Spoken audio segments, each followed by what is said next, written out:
Aduh, kenapa ya Mbak? Jumlah penyuluh di daerah kita tuh terbatas banget. Bayangin aja, satu penyuluh harus ngurusin banyak petani. Mana mungkin bisa maksimal kan? Apalagi inovasi dari penyuluh kita tuh masih kurang banget.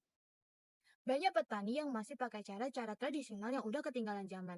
Padahal di luar sana teknologi pertanian udah maju banget kan? Tapi karena penyuluhnya kurang inovatif, tani kita jadi nggak bisa berkembang.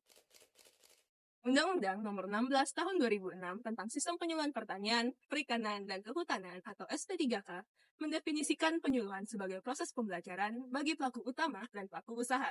Tujuannya adalah agar mereka mau dan mampu menolong serta mengorganisasikan diri untuk mengakses informasi pasar, teknologi, permodalan, dan sumber daya lainnya.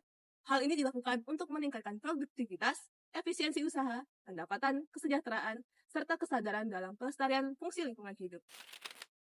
Ibrahim Masar pada tahun 1966 menyatakan bahwa penyuluhan pertanian adalah faktor penting dalam pembangunan pertanian. Bahkan, menurut Madi Kanto pada tahun 1999, penyuluhan pertanian merupakan faktor penentu untuk pembangunan pertanian di Indonesia.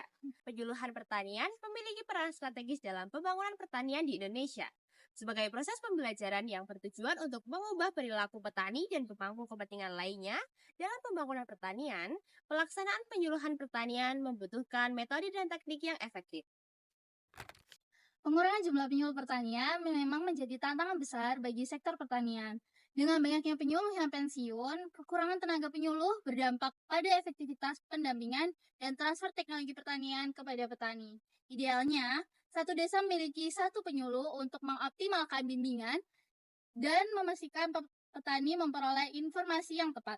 Namun, realitas saat ini menunjukkan bahwa satu penyuluh mengatasi dan membimbing 3 desa sekaligus.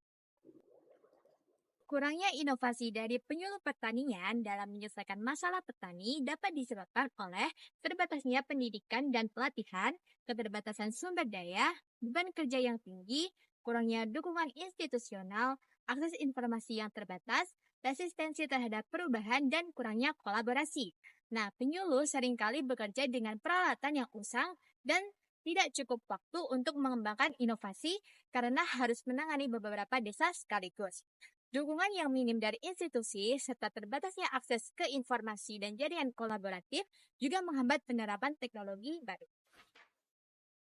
Keberhasilan proses belajar tidak diukur dari seberapa banyak materi yang diberikan, tetapi dari seberapa jauh terjadi dialog.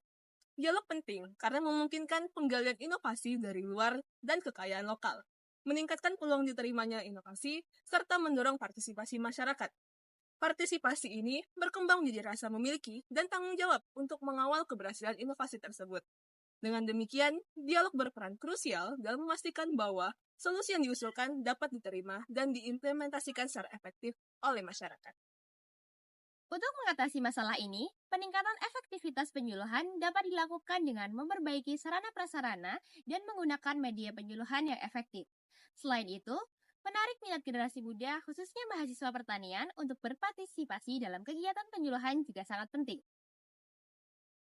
Dengan melibatkan penyuluh independen dan juga swadaya, dapat membantu mengatasi keterbatasan jumlah penyuluh pemerintah. Dengan peran mereka sebagai fasilitator, mediator, dan juga dinamisator dalam masyarakat pertanian. Mengadopsi model kemitraan yang melibatkan kerjasama antara penyuluh, petani, dan organisasi lokal dapat memperkuat sistem penyuluhan. Kemitraan yang responsif dan pembelajaran yang kolaboratif akan meningkatkan penerapan praktik pertanian berkelanjutan.